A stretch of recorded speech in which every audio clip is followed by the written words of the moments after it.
1 जनवरी 1800। यह एक ऐसा दौर था, यानी आज से 200 साल पहले का भारत, जब भारतीय इतिहास में एक नया दौर का शुरुआत हो रहा था। 16वीं शताब्दी के शुरुआत में आए अंग्रेजों ने 250 साल तक भारत करने वाले मुगल सल्तनत अपने अंत के कगार पर थी। अब कोई ऐसी रियासत नहीं बची थी जिस पर अंग्रेजी हुकूमत का कब्जा नहीं हुआ हो। क्या आप जानते हैं उस समय आम आदमी के जीवन कैसा था? क्या मुगल सल्तनत के खत्म होने के बाद आम आदमी के जीवन में कोई बड़ा बदलाव आने वाला था?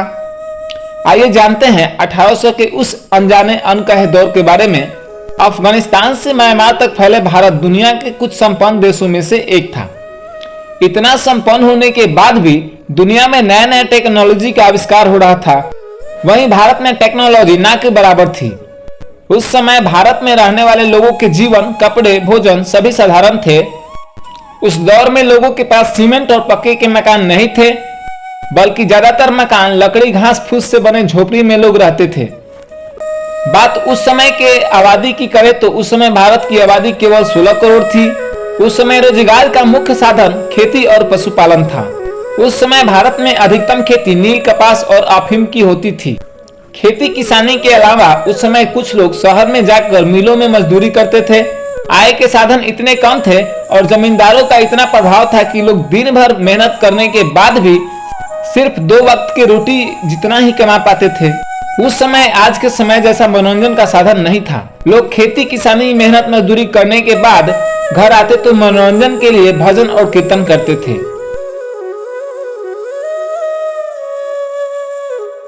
टाइम पास करने के लिए लोग कबड्डी, खो खो जैसे खेल खेलते थे। गांव देहात में शिक्षा और चिकित्सा का कोई साधन नहीं था। उस वक्त लोग पूजा पाठ में ज्यादा विश्वास करते थे, इसलिए वे खाना भी भजन कीर्तन करने के बाद ही खाते थे। उस वक्त लोगों का खान पान इतना साफ सुथरा था कि लोग बीमार भी कम पड़ते थे। खाना खाने के बाद सभी लोग गांव के बीच बने चौपाल पर इकट्ठा होते थे और दिन भर के थकान उतारने के लिए लोग एक दूसरे से बात करते थे। बिजली नहीं थी, इसीलिए लोग दिए और लालटेन का इस्तेमाल करते थे। 1800 के दौर में जातीय व्यवस्था अपने चरम पर थी। लोग अपने जाति के मुताबिक काम करते थे। जैसे सुनार सोने का काम करता था, बढ़ई लकड़ी का काम करता था, लोहार लोहे का काम करता था और ब्राह्मण धर्म और कर्म से संबंधित काम करते थे। उस समय यातायात के मुख्य साधन बैलगाड़ी थी, जिसे लोग कहीं आने जाने और अपने सामान ढोने के लिए उपयोग करते थे। अधिकतम लोगों के पास यातायात का कोई साधन नहीं था, इसलिए वे कई किलोमीटर तक पैदल चलकर अपना सफर पूरा करते थे।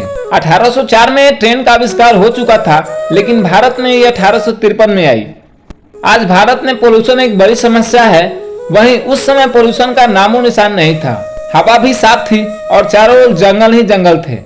लोगों के इतना स्वस्थ होने के बाद भी उस समय कई ऐसी बीमारियां थी जो आज नॉर्मल है, पर उस समय महामारी थी। कलरा, प्लेग जैसी बीमारी लाखों लोगों की जान ले ली।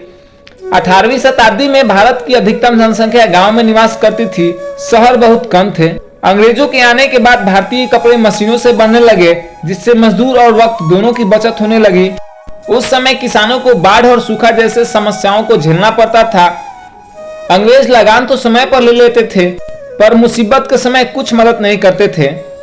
अंग्रेजों के आने के बाद लोगों की स्थिति बद से भी बदतर हो गई। गांव में भूखमरी जैसी हालात पैदा होने लगी। आज से 200 साल पहले शिक्षा का अभाव था, लगभग 10% भी लोग पढ़े लिखे नहीं थे। लेकिन फिर भी लोग बच्चों को ऐसे संस्कार देते थे कि घर में बुजुर्गों की चलती थी। घर के बुजुर्ग कोई काम मना कर देते तो उसे कोई नहीं टालता। लोगों में आपसी भाईचारा और एकता बहुत होती थी।